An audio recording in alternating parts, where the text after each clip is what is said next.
I will call the Boston Region Metropolitan Planning Organization UPWP Committee meeting to order.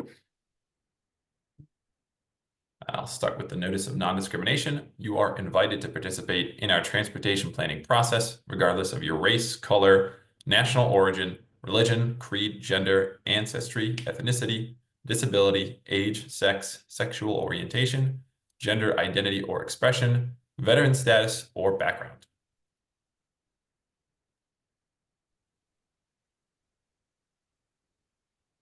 Next is the accessibility statement. This meeting is accessible to people with disabilities.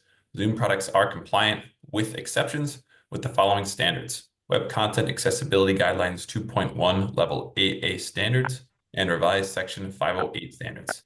If you require any additional accommodations in order to participate fully in this meeting, or if you have any technical difficulties, please contact Aaron McGuire, MPO staff at maguire@ctps.org or 857-702-3681 or via the chat box. Meeting guidelines. All participants will join the meeting with muted microphones. Please rename yourself to include your first name, last name, and affiliation. After roll call, board members may mute and unmute themselves.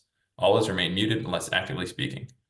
To participate in the discussion, please select the raise hand function. Find this by clicking either on the participants button at the bottom of the screen, and a window will pop up with a raise hand button at the bottom, or the reactions button in the toolbar. The chair will then call on participants. If you are on the phone, you can use *9 to raise your hand. Introductions. Dave, will you mind taking a roll call of committee members? Yes, absolutely. Is my voice coming through okay? I can hear you fine. Okay, great. Thank you. We'll call starting with MassDOT. Chris Clem for MassDOT here. Thank you. And then to the City of Newton. Okay, I was able to unmute. David Koza, City of Newton. I apologize, I might need to step away at some point over the next hour. Roger. Thank you, David. Noted. Next is Intercore Committee. Go. Good morning, Tom Bent, City Assembly and Intercore Committee. And I'm going to shut my screen off because I'm trying to eat lunch at the same time. So I figure you don't want to watch me eating lunch. Appreciate it, Roger that, Tom. Welcome and good afternoon. We will go, I'm just going to do a search at the same time. The next is Dennis Giambetti, but I do not see him online unless he's dialing in by phone. We'll just pause, see if Dennis is on. Next, I will call MAPC. Hi, Julia Waller, here, MAPC. Afternoon, Julia. Welcome. The next I'll call is the MBTA Advisory Board. Not see Hannah at the moment. Next, the Advisory Council, RTAC. Sure. Leonard Diggins Advisory Council here. And Tom, enjoy your lobster and 3 martini lunch, okay? Diet Coke. Fantastic. Maybe somewhere in the middle there. Do we have Three Rivers Local Council? Steve Olenoff representing the Trick subregion.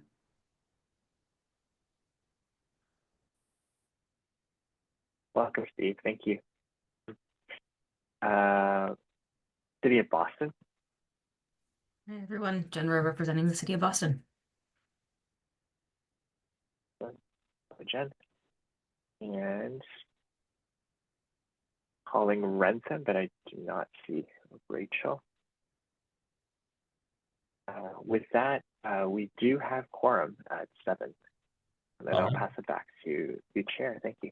Thank you very much, Dave. That'll bring us to agenda item 2, public comments. Are there any members of the public that would like to provide a comment at this time?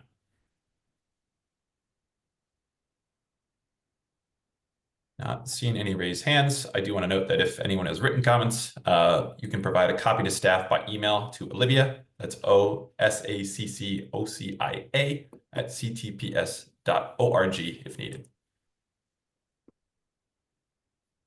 With that, we'll move on to agenda item 3, and I will hand it over to Tegan. Thanks, Chris, and hello, everyone. I'm back again to provide a little context for us going into this meeting. I'll be a little bit briefer this time than the last meeting, just to prepare you for the next couple of minutes. Last week, let's go to the next slide, actually, please. Okay, yeah. Last week, our focus was on getting your feedback to the 7 potential discrete studies that we as staff recommended to you based on our assessment of the input to the UPWP survey. So that was a wonderful conversation. Thank you so much for all of your participation, and it was great to be in person with a few of you as well. This week, what we are doing is we are working to deepen your engagement as committee members in the broader programmatic work and ongoing work that we do as an agency. I've talked about this a few times, I would say over the past year or so, about how this is a transition we really want to make with you, where we're talking about the discrete studies, but also our ongoing programmatic work in a meaningful way in these settings. So because I can't talk about all of our programs with you all in one meeting, and we had, as we've talked about in the past, a more constrained timeline for our UPWP development this year. Today, we will highlight 4 of the programs that were of most interest to you as committee members for today. And then we'll talk more generally, Olivia specifically, we'll talk generally about how we're looking into incorporating the remainder of the input from the UPWP survey beyond what could be considered for current year discrete studies into our programmatic. The next slide, please. So in preparation for today, 13 draft annual work plans for programs and ongoing work were posted to the meeting calendar in one single document. Those 13 program areas are listed on this slide, and I will not read them all. But what I did want to say, first of all, just sort of show that volume of work that we're talking about, and also say that these plans that you can look at in draft form posted are developed by staff at this point in collaboration with their managers and also leadership, now going through a process, as I've talked about a few times, of pulling annual priorities out of their more newly developed multi-year plans for this work. So I want to keep iterating that we're shifting into this process because it really helps us ensure that the annual work is advancing the long-term goals of the agency and ensures that we're coordinating across program areas. The next slide, please. So while we are focusing on 4 programs today, those are highlighted on the slide as community transportation access, freight, bicycle and pedestrian, and the multimodal mobility infrastructure programs. Please do read all 13 if you are able, and reach out if you have a desire for any further conversation on any of those write-ups. I also want to emphasize that the 13 write-ups that are posted are still not all of the work that's included in the UPWP, but we think it represents a good core set of the work that we can ask you to engage with us in. Please. So again, after those 4 highlights, we will talk a little bit more generally about how we looked at that additional input from the UPWP survey and how we're considering advancing it through our ongoing programmatic work. So after distilling out the recommended discrete study options that we discussed last week, there's still the remaining input of about just under, I guess, actually 50 other suggestions and ideas coming from staff, board members, and members of the public. And many of those ideas do kind of at a thematic way fit into our ongoing programmatic areas. But of course, we have limited resources with which to pursue expanding what we're doing in terms of our programmatic work. So what you'll do is you'll hear from Olivia on some examples of how we're incorporating that input into our program work this year or in future years. But 2 caveats are just that many of the ideas can only start to be advanced, whether it be this year or in future years. Again, as a reminder, constrained funding, we're dealing with relatively flat funding this year. And then if we identify it as a future year effort, we still do need to think about our resources and capacity and priorities each year to sort of determine whether we can start to build that work into our ongoing work for each year. And then next week, we'll discuss the scenarios of combinations of the discrete studies to get us towards a final set of discrete studies that will also be incorporated into the UPWP.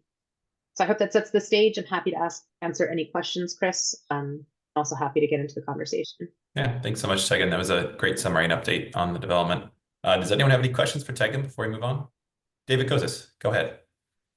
Yes, thanks Tegan for the intro because I missed the meeting last week, so I wasn't, now I'm a little bit more caught up. But can I just ask, are we being asked as part of this cycle to consider any sort of budget changes or any sort of, changes in terms of staff focus on any of these programs?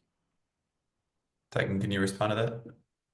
Yeah, so David, in terms of budget, we received our budget estimates earlier in the year through collaboration with MassDOT. MassDOT presents the anticipated formula funding that's going to be flowing to the MPOs in January, and work with those numbers. So as far, we are seeing relatively flat formula funding. Where we are seeing sort of some disruption and uncertainty in MPO funding is more through the discretionary grant funding. So that work is usually summarized and incorporated in the UPWP, but fundamentally in terms of our programmatic work, that's funded through the formula funding, which is staying relatively flat. In terms of adjusting our work, we did have a conversation last time about aligning some of our program descriptions with federally accepted terminology. And so what I'd be happy to do, rather than repeat the conversation, David, I'd be totally happy to have a one-on-one conversation with you as well, just to kind of update you on how that's going. And I did that in the context of I wanted to make sure people sort of recognize the work that was being talked about today, because we're calling some of the programs slightly different names. And I think it's just important to know, to sort of understand that shift in terminology that's being driven by what's happening at that. Yeah, great. Thank you. That sounds good. I'll get in touch with you. Thanks, Tegan, and thanks, David. Does anyone else have any questions? I'm not seeing any hands. So with that, thanks, Tegan. We'll move on to agenda item 4. So this will take up the bulk of the remainder of the meeting today. Sorry, I got some language here to sort of prep us all for this. So in the survey that MPO staff shared with everyone back in February, you were also asked which programs you'd like to discuss more at this committee meeting. And based on those results, we've invited MPO staff to talk about the following 4 programs, which Tegan queued up in her item. So staff are also prepared to discuss the survey submissions that relate to the program area, if applicable. And we'll focus on, so how the agenda item will go is that staff will provide a brief introduction to their program and what the FY26 anticipated outcomes will be. And the remainder of that time will be for Q&A with that program staff manager. And we're hoping to keep our discussion to about 10 minutes for each program. Similar to last week, we've had some excellent dialogue and discussions, but I'll try to sort of usher us along once we get close to that 10-minute mark.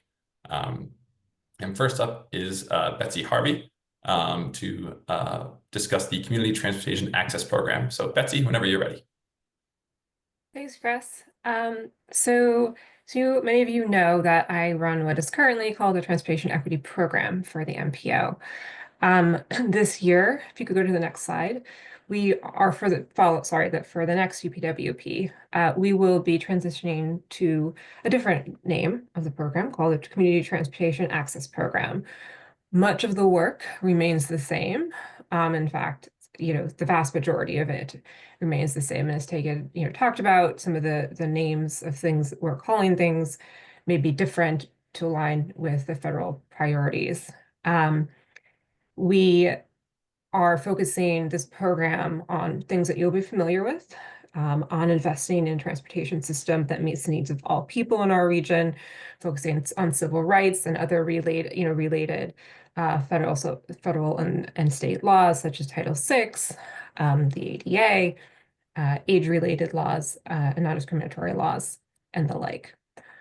We will continue to be tracking impacts of MPO investments, at the local level as well as regionally. We'll be supporting the Transportation Improvement Program in both identifying kind of how projects impact communities and as well as looking more broadly at how projects and the entire program of projects that we fund in the TIP or LRTP impacts people as well, including Title VI populations. And so that work, whether it's called disparate impact work or other types of analyses, will continue under this program.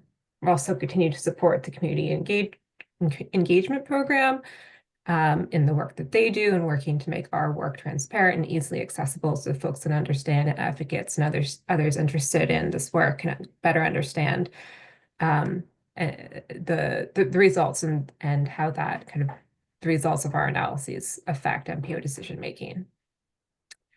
Some of the anticipated outcomes that we will see this year will likely include a new Title VI report and a language assistance plan, which describes the MPO's approach to providing language assistance to people who don't speak English well, which is always an important aspect of our engagement, and as well as making sure that people have access to all of our work, no matter what language they speak.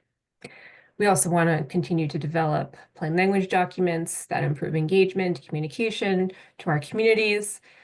Again, so that so that more people are able to engage with our process and better understand the work that we do and can identify ways in which they can participate. We also want to continue a lot of the analytical work we're doing. We want to assess community impacts, for example, of the LRTP projects under our disparate impact work and other types of kind of community impact analysis types of work. And we'll continue to analyze the impacts of TIP projects. A lot of this work will, as we've kind of built up in the past few years, focus on destination access analyses. We've done a lot of analysis around access to jobs, access to healthcare and parks and other important destinations for people. So really anticipate building that up through our work. And as always, continue to try to identify other analysis, other impacts that we can study and report on so we can identify kind of how our projects are impacting people in our region. So that kind of summarizes, I think, broadly what the program will do. Again, I want to kind of just emphasize that new name, but primarily the same work that we've been doing and will continue to do with support of all of you and the support of the public and stakeholders in our region. So I'm happy to take any questions, and thank you. Thanks for listening. Thanks so much, Betsy. Would anyone like to start the discussion, kick us off with a question or a comment for Betsy?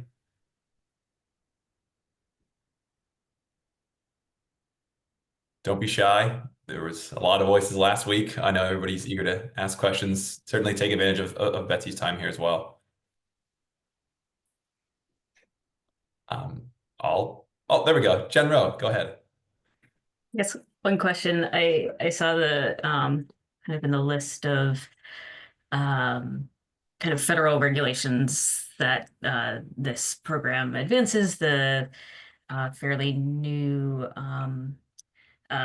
I guess DOT order, and the applicability of that seemed to be to what they called like operating administrations, which I interpreted to be like the Federal Highway, Federal Transit Administration and whatnot. So I was kind of curious if there had been guidance saying that that also applies to MPOs as well, or if there was like other guidance that like kind of led you all to include that as one of the items that you're advancing. And it to be, this is the when I had it pulled up and then lost it, the US DOT order ensuring reliance upon sound economic analysis. Very good question. I think at this time, I'm not aware of any other kind of policy that extends. I think you're right. Is that it is specify OAs, and I'm not aware of any policy right now that kind of extends that to MPOs. I think a lot of the stuff though is in motion, and we do want to kind of stay kind of aware of what the priorities of the administration is, and so I anticipate kind of as the months go by and the US DOT clarifies some of their approaches to how it would wants federal dollars to be spent, that we would adjust under this program to make sure that we are kind of following those approaches. That's kind of the best, in my mind, kind of the best indication of where they might be going, but I would definitely kind of think that we would adjust as we're going forward to whether kind of policies outlined in that document or other documents, we would make sure that we are current with whatever is kind of put forward for MPOs. Does that help answer your question? understood that it's evolving. Yeah, but and hopeful to know that it's not, there's nothing that you're aware that it's specifically mandated for MPOs at this point. Right, it's more of this is information that we're kind of following and try to kind of align our work to the extent we think is necessary with what they're thinking. Thanks, Betsy. Thanks, Jen. And certainly a fluid situation in terms of guidance and new policies. I don't believe any of our FHWA partners are on the line, but MassDOT's keeping in very close contact with them. So any new guidance, policies, or feedback we receive, we'll be sure to share with MPO staff. Tom Ben, go ahead. Thank you.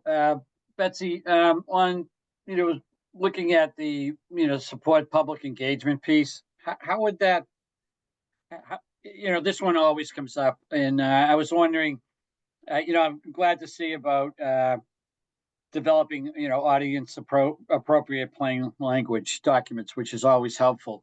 And because one of the things that sometimes I'll get is all these abbreviations, what do they all mean? And sometimes that could be, difficult for people. But how are you?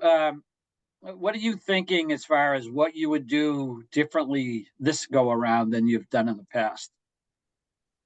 Under public engagement, the public engagement component, or the entire program? Well, maybe initially the public engagement, but then, if we have time, you can go into the rest of it. But engagement is something I know has always been, something that's on everyone's mind, whether it's this or in other things that we do. Yeah, definitely. I think I want to spend more time focusing on those plain language documents. It's something that I've been wanting to do for a while. And I think you're absolutely right. I completely agree that we need to be able to have documents that more kind of clearly explain to non-technical staff and planners the work that we do, so that people can engage with the work and know how to participate as well. And I think definitely align with not just posting, using the internet, but talking with groups and people who would most likely find these materials useful. So we definitely want to pair the creation of plain language documents with engagement, in-person engagement or online engagement, so that we can better promote the materials. And also, I think this is, the program itself, because we really focus on the impacts of our work, right? And in communicating that, I think that's, people want to know that, right? And I think we want to share that. We want to show what we're doing and how it's changing people's lives and helping people. So I think that it ties very nicely with the engagement program purpose and the MPO's kind of role and purpose more broadly. That's great. I think one thing that you said is how people understand how they can engage or how they can respond, I think is key. In the past, people say, well, who should I, like, if I'm supporting something, or who should I be in contact with, or, does anyone read the letters that we send in? And I said, yeah, we do, actually, we get them all. But even I'll get sometimes like, should I be reaching out to my state reps or state senators and, to advocate for different things? So, I think that engagement piece, no matter what it is, it's really important. No, that sounds good. I think by making these documents simpler to read for the average person would help quite a bit. So thank you. Thanks, Tom. And certainly agree to the importance of using kind of plain language and being strategic about communicating in a manner that's understandable to all populations. So I do want to keep us moving on just for the sake of time. If we do finish up a little bit early, perhaps we'll be able to provide a couple comments and questions at the end of the meeting. But I just want to thank Betsy very much for your time and for joining us here at the UPWP committee today. Thanks, Betsy. So up next, I've lost my agenda. I believe we have Jen. Yeah, Jen Kaplan. Thank you, Aaron. Jen, go ahead. Thank you, everybody, for having me here today. I'm Jen Kaplan. I'm the manager of multimodal planning and design. Many of you met me on my second week of work, and I'm happy to report that I've survived to my 5th week. And I'll be talking about the multimodal mobility and infrastructure program that I manage. So I'll just start off by saying that this is the first of 3 programs within the multimodal planning and design team. And it's the broadest, and we're aiming to address gaps of multimodal transportation needs at the regional and community level. Bike, Ped, and Freight, our other 2 programs also housed in this team, are 2 modes that of course play an important role in the program, but MMIP and the nature of it allows us to take this unique perspective on how all the modes interact with each other. And that's ultimately what's going to help us advance towards a safe, integrated, sustainable, and accessible multimodal transportation system. So we have some exciting things planned for the federal fiscal year 2026, and that builds on both previous years and it introduces new concepts that we're looking forward to building expertise in. And I'll start by saying that we'll continue to do our work in site-specific corridor and intersection studies that address regional transportation needs and with an emphasis on our most vulnerable roadway users. We will also be conducting 2 regional studies that explore connections between transportation and land use, with a particular focus on transit proximate areas in light of the recently passed MBTA Communities Act. We'll also be synthesizing smaller scale study findings conducted as part of the Technical Assistance Program's discrete study work and 5303 funded projects. We will also be continuing to advance our mode shift research, and we'll be able to share the outcomes.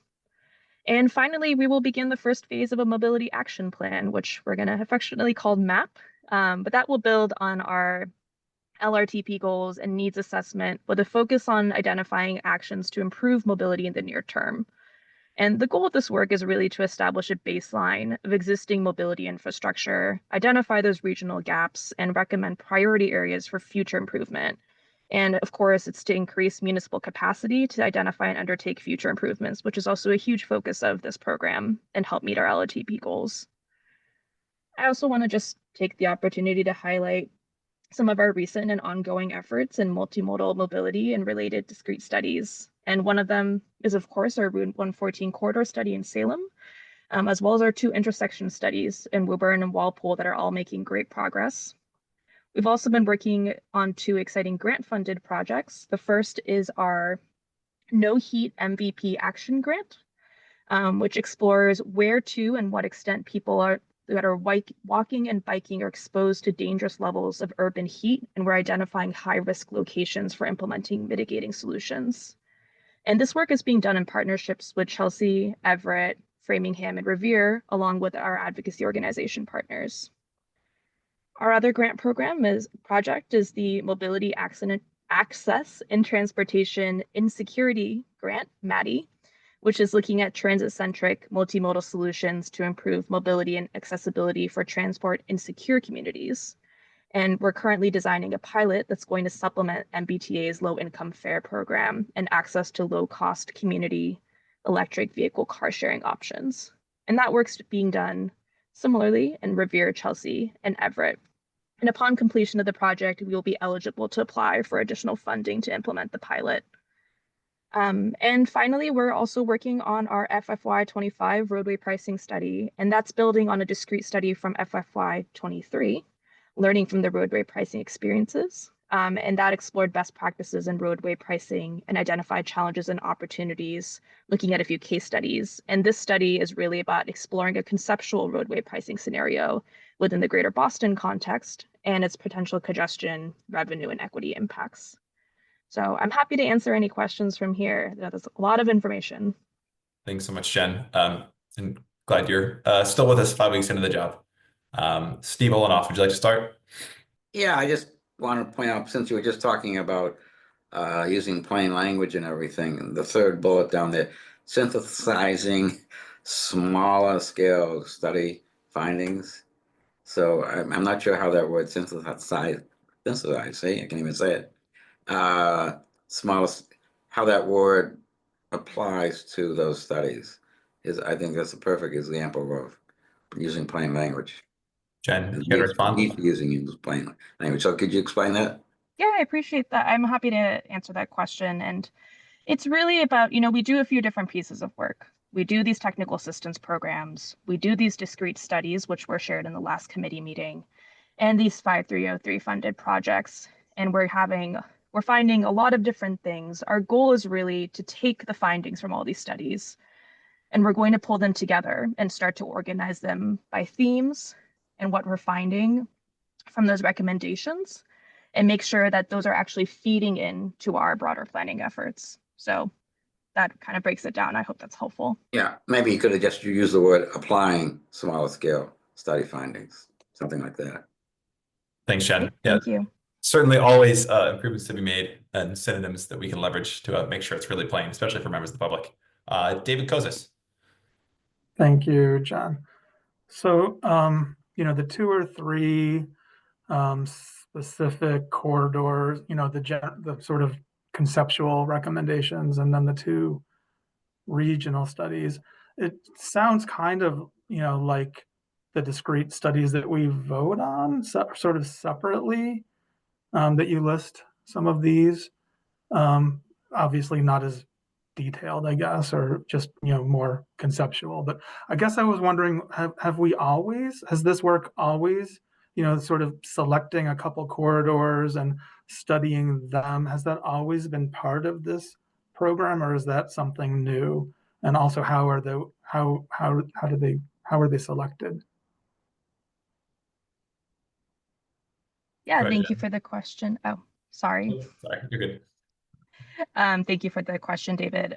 So I can answer at least part of that question, and I might ask one of my colleagues to feed into the other half of it. But in terms of historically, yes, this program has always covered site-specific corridor and intersection studies, and that has always been a part of the work. They're a little bit different from the discrete studies in which they get quite technical. We're actively working in Salem and Woburn and Walpole currently, and looking at traffic counts. We're working alongside MassDOT to be gathering data that is ultimately going to inform very technically informed designs for corridors and intersections. And someone could correct me here, but it's a very community focused, and we use the context of that community that we're working in, while also looking at our long-term goals as a region. And yes, so that's part of it. So that's we have always historically done those studies. In terms of the regional studies themselves, I'm going to actually ask one of my colleagues, either Annette or Rebecca, to answer whether or not we've historically worked on those. I do see that Annette has her hand up, but Thanks, Jen. Go ahead, Annette. Or someone else talking. I'm sorry, I can't see everyone on the screen. Sorry, I'm not able to find my raise hand button, but Annette, if you want to speak to this, feel free, but otherwise I can chime in here. I was just going to clarify that we did used to do the corridor and intersection studies as discrete studies, and we were doing them year after year after year. And so we said they're not really discrete studies at this point anymore. It's kind of an ongoing thing that we do. And so now they are part of the program. Rebecca, would you care to add anything to that? I think that was the main point that I was going to make is that it was determined a couple of years ago to create the multimodal mobility infrastructure program, in part to cover these ongoing intersection and corridor related studies, and following the same process in terms of how we assess them and evaluate based on the data that we have and the qualitative information and discussions with the various stakeholders. And so we're identifying them in the same way that we have previously, but it moved into the programmatic work because they are ongoing.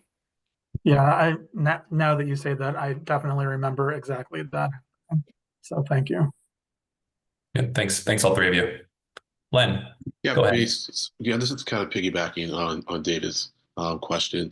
And so, yeah, I remember the transition to the program structure or format also. But I'm trying to understand, so was it always the case being that we were kind of developing which corridor studies we would do, as opposed to having a selection of corridor projects for which we could choose? I'm just trying to understand historically. I'm not complaining or criticizing the way we're doing it. Just since we have a little time, I'm just trying to recall historically what was done. Yeah, Annette and Rebecca, do you have any historical context you can provide? I can share, and Annette, if you want to chime in a little bit more beyond my time here. I think there's an analysis that has been done as part of the long-range plan that identified critical corridors. So they usually started off with that list, and then it was based on looking at all of the data that we had on those locations and then communicating with stakeholders to see if that's a project that they might already be working on, right? Or if there's like a need for more conceptual design work. And so we're following a similar process to kind of what we had been doing historically, but that was the key. And typically what would happen is we would bring those locations to the board, and we still do that, but technically we've been doing that through the executive director report and then asking the question if there's questions or a desire to kind of understand better the specifics of that analysis, that we could engage in that. And we haven't, I think, gotten that feedback at the board meeting that there was interest in that, but we're always open to kind of bringing to the board the assessment and kind of the decision around which locations. Gotcha. So we don't really go out and ask communities or municipalities, to try to work to bring something to us in case like we see like some inequity or something that we want to try to correct within our region. We don't proactively try to get municipalities. I'm sorry, I can't get that word out. I really can't get that word out. A city or town, or a group of them to work on, or to set out to do a study with us. And once again, not a critique, just an understanding of what we do. That's it. So for the corridor and intersection studies, we tend to do the analysis, see which locations, and then we do proactively reach out. So we'll reach out to we've reached out to Salem, for example, and said, we've noticed that as part of our analysis that these intersections seem dangerous. Would you want some support? And so we did 2 intersection studies in Salem, sorry, not Salem, Lynn, last year, for example. So there's a proactive kind of approach of looking at that. In our technical assistance program, which is kind of a companion program to this program, is where we tend to kind of get requests from municipalities and then work with those cities and towns on specific problems that they may have identified. So we try to cover both aspects, but we tend to kind of fund them in 2 different programs. Gotcha. Understood. And because I couldn't say municipality, maybe that's a word we shouldn't use because it's, not accessible. I'm just kidding. So that's it. Thank you. Appreciate that. We have to say it all the time at MAPC. I get it. You get the hang of it. Municipality. We say munis. Well, say muni. Oh no, if you say muni, now that's really. I know it sounds like San Francisco. And it's going to be really inaccessible because now we shorten the word down and you get just be crying out. So thank you. So, Again. I have a question for Lynn. Yeah. Have you been at that 3 martini lunch today? No, you trust me, Tom. You don't want to see me on alcohol. I'm like, you don't want to see me any less inhibited. Trust me. Thank you, Len. Thank you, Tom. Thanks to Rebecca, Annette, and Jen for some help along on that subject there. Annette, you have your hand up. Thank you. I know Erin wants to say something, but she's having a problem raising her hand. Erin. Go ahead. Thank you. The problem There is we go. being the host of the meeting. I cannot raise my hand, apparently. I want to add just some context on the needs assessment, the corridor studies, how those intersect, and just the history there. I've been grappling with this change myself as I've been getting comfortable in my role. As far as I'm aware, the last time that we have a true list of prioritized corridors associated with the long range plan was in our Destination 2040 version. So that was about over 5-6 years ago. So that is a matter that could be further discussed going forward. I'm going to send forward just a link that has that former document that we had. Thank you. Thanks, Erin. And for folks interested, please check out that link. So for the sake of time, I'm going to move us on to the next one. Jen, I just saw your hand go up and down. If you have a quick comment. I'll put it in the chat, but thank you. Okay, thank you very much. And if we have time at the end, again, we can return to any of these subjects if time allows. So up next, lost my agenda again. I think we have the freight planning study. Oh, no, the bicycle and pedestrian planning program. And this is Kyle. Kyle, go ahead. Thanks for having me here. Just before I get into the bike ped program real quick, I actually did run the corridor selection process this past year. If anyone's interested in how we arrived at Route 114 in Salem, I'd be happy to chat more about that offline. So Thank you again for having me. My name is Kyle Castiglio. I'm a Senior Active Mobility Planner here at the Boston Region MPO. The Bicycle Pedestrian Program, what we do is we're really working to make our region safer, more accessible, comfortable for people using active modes of transportation. It is called the Bicycle and Pedestrian Program, but we are looking at more than just people walking and riding bicycles. This encompasses micromobility like scooters, e-bikes, e-cargo bikes, as well as assisted mobility devices, wheelchairs, those types of things. So if we could move to the next slide, please. We do have some really exciting work coming up for the federal fiscal year 2026. We are hoping to start a needs and gaps analysis, prioritizing areas in the region that are really missing some of those critical connections and infrastructure, and recommending best practices for addressing those gaps. This was last done by the MPO a little over 10 years ago, so a lot of progress has fortunately been made in these areas, and we'd like to get a better sense of where we're at. And we're also going to continue some of the practices that we've launched this past year, including our bicycle and pedestrian count program that we are hoping to kick off actually right in the next few weeks.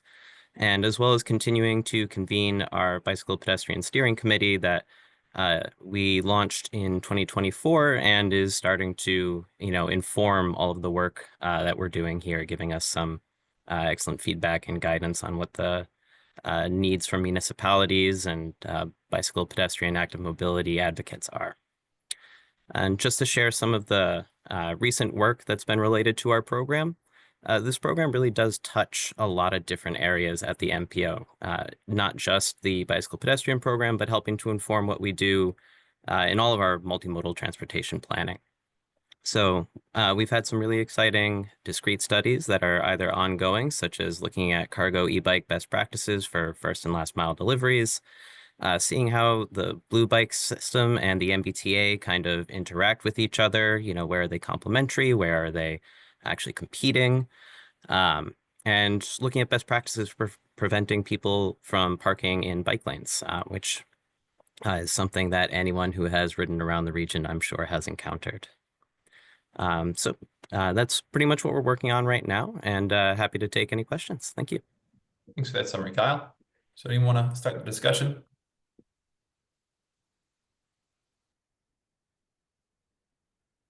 Well, I'll just have a note. I know that, hands up and down. Steve, I'll let you go first.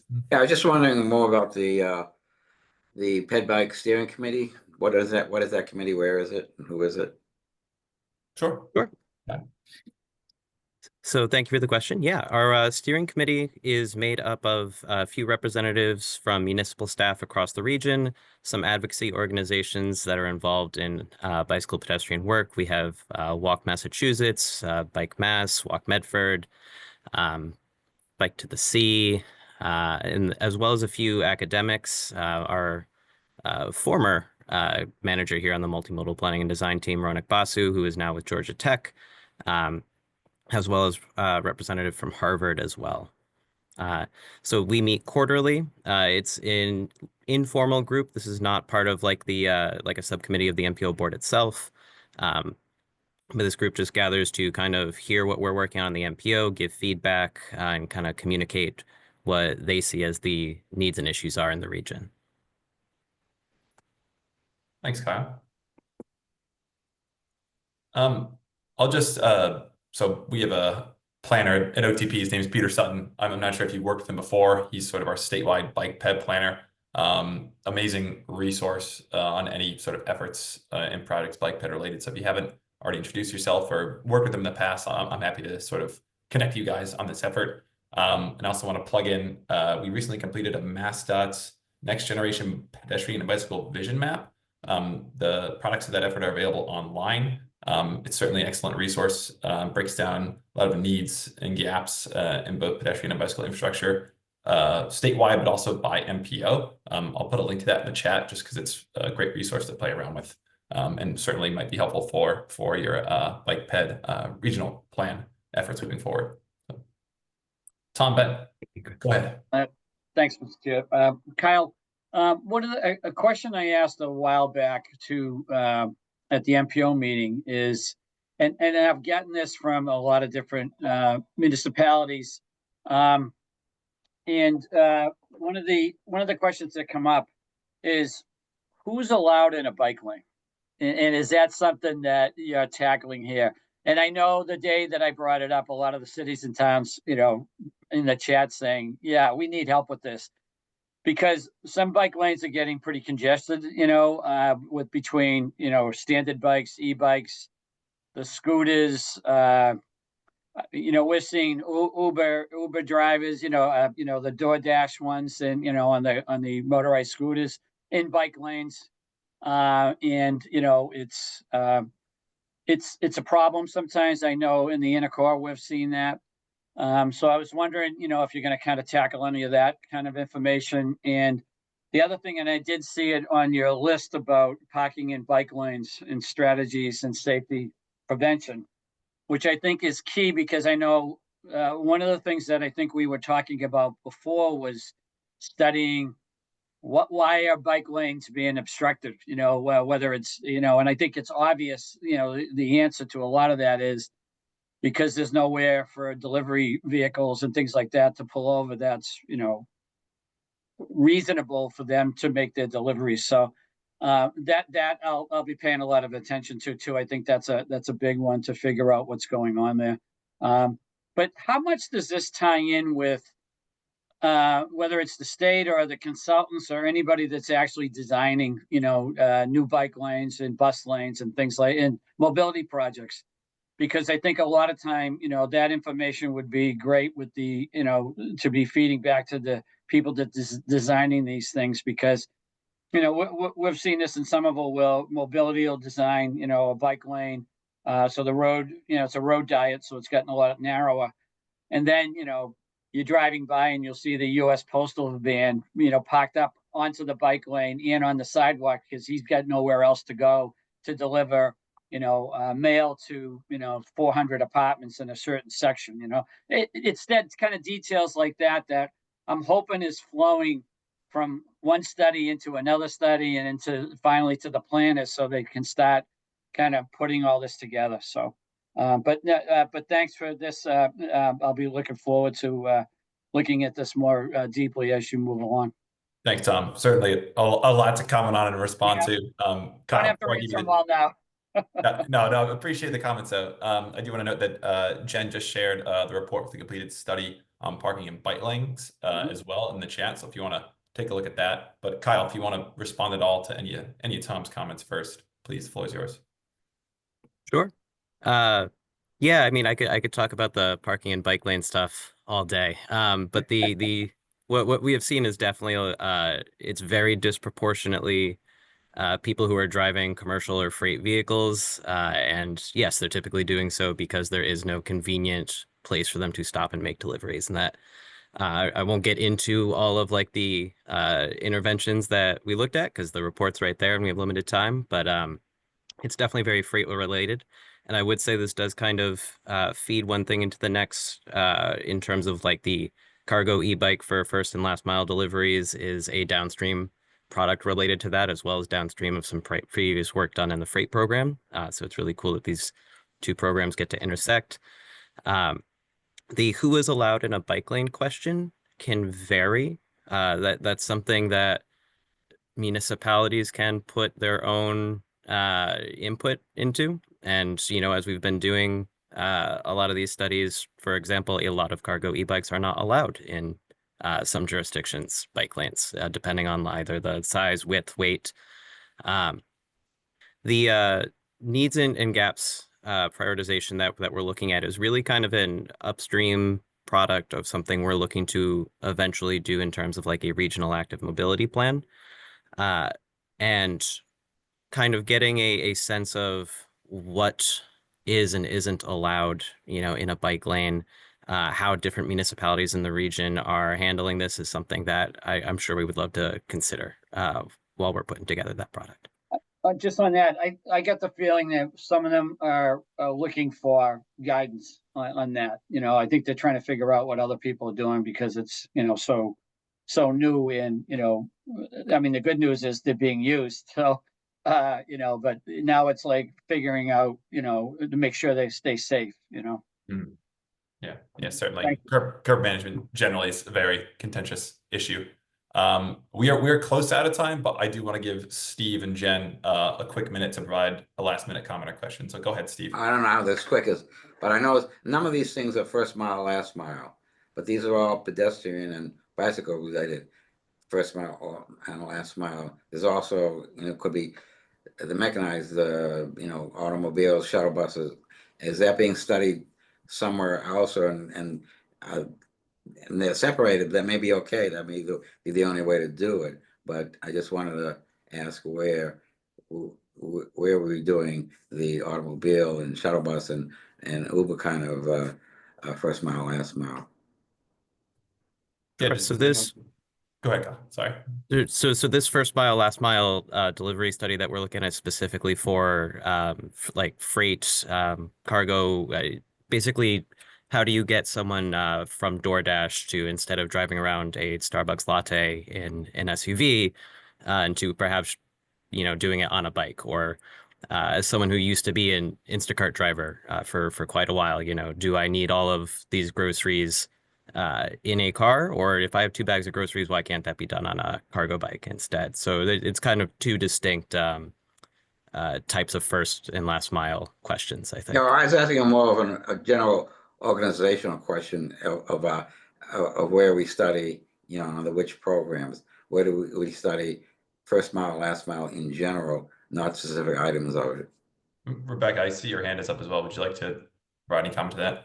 Yeah, I can respond to that. So there's two spaces that we're doing that. One is in the multimodal mobility infrastructure program, which Jen presented on earlier, because with this program is focused on active transportation, and you're going to be hearing very soon on the freight program, where the multimodal program is really the overarching. So it's looking at the bigger picture of like all modes, and not focused on a single or 2 modes or multi-modes within freight, but multimodal. And so transit and other components are there.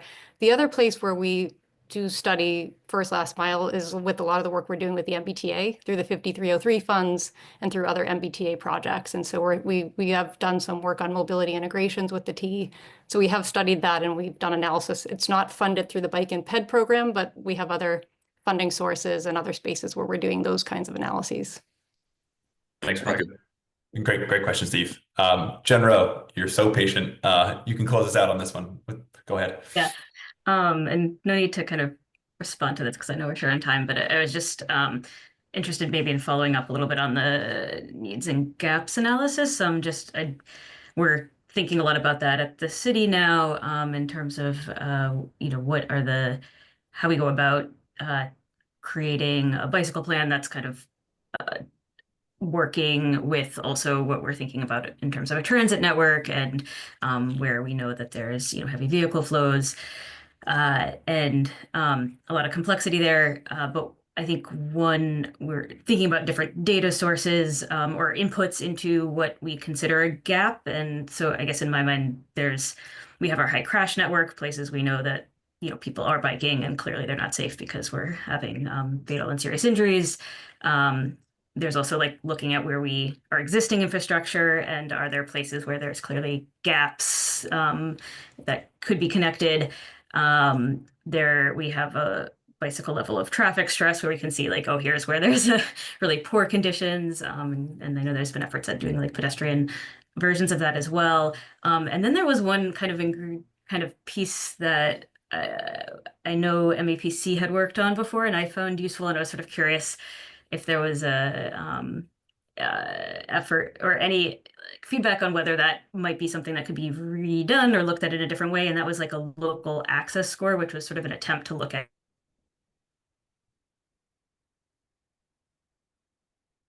So anyway, I was just would love to at some point connect further with staff and maybe with MAPC folks as well about that, specifically local access, but also like what are the different components you all are thinking about in terms of needs and gaps.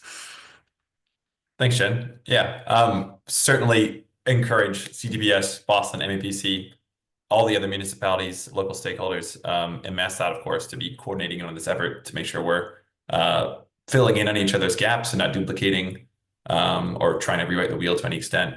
But yeah, I think we have to move on. But Kyle, thank you very much for joining us. And thank you, Jen, Steve, Tom, and others for your comments and responses on this. So that will bring us to our last program area of the day, freight planning program. And Shrivanti, you can take us away. Thank you. Thank you, Chris. Thank you for having me, and good afternoon, everyone. My name is Shrivanti Gopalan Narayanan, and I'm the Freight Planning Program Manager for the Boston Region MPO, and I manage the Freight Planning Program. The Freight Planning Program is a federally required program that addresses ongoing and emerging developments in the freight sector. The program aims to identify key issues, set priorities, promote sustainable mode choices, and support the efficient movement of goods, both within the region as well as beyond. It aligns with the MPO's long-term goals by focusing on safety, transportation access, and environmental sustainability. For federal fiscal year 2026, we anticipate efforts including an update to the Freight Action Plan, the initiation of a freight regional decarbonization plan, and continuing on ongoing collaboration with stakeholders to identify data gaps and update the recently launched freight data dashboard based on the feedback received. Recent freight related efforts include the launch of the Freight Data Dashboard, which is an interactive tool providing insights into freight infrastructure in the Boston Region MPO. And last year, we published a UPWP discrete study on the freight decarbonization strategies in the North Suffolk area, which identified challenges and opportunities for freight decarbonization, explored decarbonization strategies, and provided recommendations based on stakeholder engagement. And as Kyle just mentioned, this year, we are working on a UPWP discrete study exploring the use of cargo e-bikes for first and last mile delivery. This project is still ongoing, and we aim to identify the best practices for cargo e-bikes in our region. So that's a little bit about the freight planning program, and thank you again, and I'm happy to take any questions. Thanks so much for that overview, Shrivanti. And I think you noted this in the program summary online and the PDF, but MassDOT completed their statewide freight plan update a couple years ago. So if there's any desire to pick the brains of some of the folks that worked on that or coordinate to some extent, feel free to reach out to me because those folks sit behind me in our office. Would anyone like? Oh yeah, sorry. Would anyone like to start things off? Seems like a good segue from the last topic, discussing sort of curb management issues, parking in bike lanes on sidewalks, something that a lot of us experience on a day-to-day basis. It can be a particular safety hazard for those in bike lanes. I guess playing on to Steve or Tom's question, will that be an area that you examine and look at in this plan, how curb management is sort of handled in terms of freight deliveries?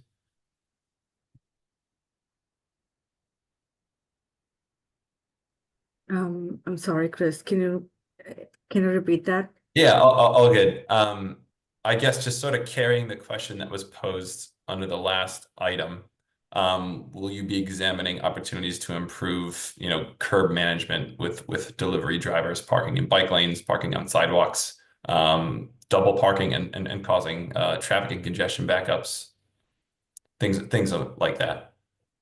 Right. So for the cargo e-bike study, our primary focus is to come up with recommendations that are suitable for our region. So we did get a chance to talk to many other municipalities and MPOs that have previously worked on cargo bike delivery pilot programs to get a sense of challenges that they anticipated versus prepared the pilot program to, and also learning about like, what ultimately like worked versus didn't work.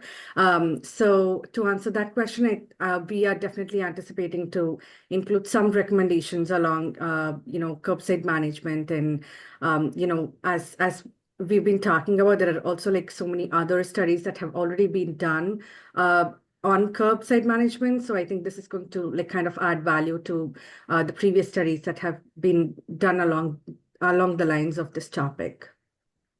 Okay, understood. Thank you. Steve Olenoff, go ahead. Yeah, well, I'll just give you a little history here. At one time, the MPO didn't think about freight at all. And finally, through the advisory council, we got them working on freight and studying freight, but they were studying it in a global way. Where's the freight going and moving around? But now at this point, as you can see, it's getting down to a real local level. How is freight getting delivered? And this progression I think is really good. And we're really getting down to the stuff that we can do something about and really study. So I'm really happy to see all of this. Thank you for Thanks, that Steve. comment, Stephen. Yeah, I echo that as well. I live in Somerville, and it's concerning to see sometimes large freight and tractor trailers using roads that I know they're not allowed to use. Small little, I don't know, observation from my mind, but that seems to happen less and less in my 5 years here. I've seen it there, Chris, too, so. Yeah, thanks, Tom. I know I'm not alone. It's like, how are you going to make that turn at the end of the road? We had a tractor trailer truck. I don't know how he ended up on Summer Street trying to make the turns down to get down on Somerville Ave. It created quite an issue for about 2 hours. Yeah, I can imagine. I did have another question or a highlight that I hope is still relevant when I reviewed this yesterday.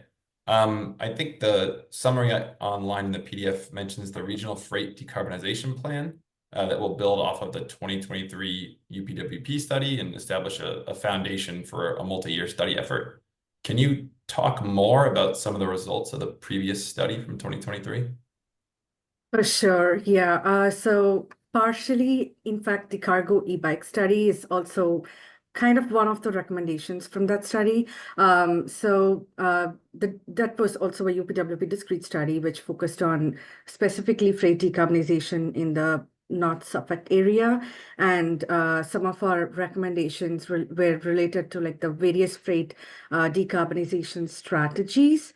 And I can also like quickly link the project report for anyone who would like to take a deeper look into the decarbonization strategies. But the project basically identified different key challenges in the study area and came up with like 4 different freight decarbonization strategies, which included electrification and alternative fuels, air quality and reporting, mode shift, and coordination. And the cargo bike study kind of fits into the mode shift part of the study recommendations. And I think a lot of these are also like ongoing conversation. Like I think improving air quality is like a focus for a lot of us. It's a focus for a lot of programs. So that's like an overview of the study results, but I just shared the link to like the report that has like more details on the freight decarbonization strategies. And about like the regional decarbonization plan itself, as I mentioned earlier, like it is one of the recommendations from the UPWP study, and we are still like working on developing a roadmap for what we would like to include as part of the regional decarbonization plan. But to start things off, there's definitely going to be like more engagement with like freight stakeholders to like discuss about like decarbonization and think about like priorities for the region as part of the study. But we are still like working on the roadmap for how we want to do this multi-year effort. Got it. That's very helpful. And thank you for restating some information you might have already shared with me. No worries. Thank you for the question. So I'm not seeing any more hands. So I want to thank Shivanti as well as our other MPO staff members that joined us today for answering our questions and providing a summary of these 4 programmatic areas. As Tegan mentioned at the beginning, I think if we do have any more questions about these or other program areas, feel free to get in contact with staff. I'll move us on to agenda item 8. This is 2026 UPWP program updates. Olivia, take us away. Yeah, thank you. So I'll reiterate a few points that Tegan mentioned at the beginning of this presentation, but as we're all aware, as part of the UPWP process every year, we gather input, and these can either be ideas that relate to our ongoing work initiatives, or they could be proposals for discrete studies, or in some cases, they really could be both. And so we compile those into a list that we call the universe. And at our last meeting, we reviewed in detail 7 of those ideas that came in from that were listed in our universe this year. But really, since our idea solicitation period ended in February of this year, staff have been evaluating all of the input that we received pretty thoroughly, and to really determine which ideas could also be incorporated or folded into our ongoing program work. So I'd like to provide an overview of that and some examples of ideas that we will incorporate into our program work. So on this slide, you can see staff have identified 13 ideas that were from our universe as projects or work areas that we can start to do, that staff can start to do in the upcoming fiscal year. Some of these may be completed in FFY 2026, while others might start and continue over multiple years. So I have some examples listed here, and the ID that you see before the description, it correlates to the IDs that were listed in the draft universe that was posted last week on our calendar. So if you're interested in looking at any of these in more detail, I welcome you to go and look through the universe. So for example, L3 was an idea that came in to create like a map or a similar resource that would allow us to anticipate where new housing development will focus in our region, and thus where we'll have greater transit need in our region. And this idea suggested using data from MAPC's Technical Assistance Program and MBTA community zones. O3 is an idea to create a unified TIP and LRTP project universe. O5 is an idea suggesting to develop a guide on intersection design. And P4 is a suggestion to integrate MPO transportation planning work more closely with land use planning as well. So these, among others, are some projects or work areas that staff will have plans to begin in FFY 2026. And if we move to the next slide, thank you. There's actually 19 additional ideas that we've kind of earmarked as something that staff can do in future fiscal years and work into our program work in the future. And this partly because we don't have the capacity to do them now or in FFY 2026, but they still do align with our ongoing work programs very closely and the priorities of our agency as well. So these are things that we will plan and have planned or are going to plan to do in the future. And some examples include A2, a phase 2 for the parking and bike lane study that we were actually just discussing earlier in Kyle's presentation. So this phase 2 could involve implementing pilot intervention strategies and doing a before and after analysis on their impact. O2 is an idea to pilot a small-scale participatory planning project, which would involve our communications and engagement team. T2 is an idea to analyze how roadway changes, such as like an installation of a new bus lane in an area, impacts safety and crashes experienced in that area. And P1 is a suggestion to evaluate how MPO programming affects vulnerable user outcomes. So those are some ideas of things that we plan to incorporate into our program work in the future.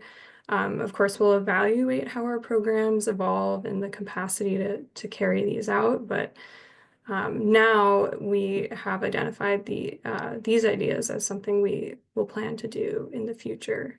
And I do also want to note that while we've kind of flagged these as things that we will start to incorporate into program work, that doesn't mean that any of these ideas can still be considered for future discrete studies if there is interest and desire to do so.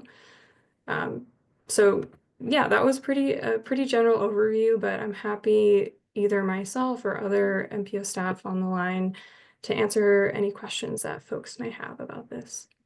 Thanks so much, Olivia.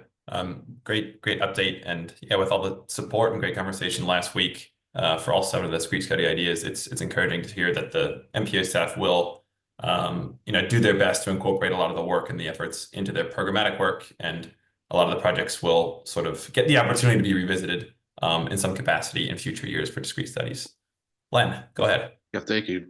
The language is plain enough, at least for me, but still I have to ask. I mean, I don't quite understand what small-scale participatory planning project would be. I mean, I understand every word of it, but I'm just trying to get a sense of what that would involve. I certainly have my hopes of what it would involve, but I'm kind of curious what you're thinking. Go ahead, Olivia. Yeah, so I know that idea came in from our communications and engagement team, and I don't know exactly the extent of it, but That's actually, totally Rebecca. fine. That's totally fine. I don't know, so I can answer. Yeah. Rebecca, would you like to add some information there? I can share a bit more. I think the idea, typically when we do planning studies, we work directly with the municipality. And so the idea would be really more community-based. So it's like working with the community, and to some degree, we're doing part of that in the No Heat project with like walk audits and bike audits and working with the community to understand their challenges. So it's kind of focused more on, advocate organizations and working directly with them toward identifying projects and then testing out, doing a plan basically with the community. We felt that this is something we would want to do, but probably makes sense to do as part of our technical assistance program because it may be somewhat of a longer term effort. So I think we're considering this as a technical assistance related project. No, it's a good idea, so no, I very much like it because I think that kind of involvement, is really meaningful. And it gets people to really appreciate just how complex transportation is. I mean, we can try all we want to simplify it, but it's really complex. There's just so many factors that go into, almost every decision that has to be made. So I think it's great. Thank you. Thanks, Len. And Aaron, I did see that you posted in the chat. Do you have anything to add onto Rebecca or Olivia's comments? Yeah, I'll just add that part of how this proposal itself emerged was from a Utah MPO that had a great success of partnering with an advocacy organization. This example was particularly around bicycle infrastructure, and they had really nothing but great things to say about the process of involving members of the community and, again, bringing people into that very complicated transportation planning process. They really were really raving about that project. Thank you. Excellent. Thank you. Let me put my hand down. Thanks, Len. And thank you, Olivia. So if there's no more questions, we'll move on to agenda item 9. That is member items. Does anyone have any regional or local concerns they want to share with the community today?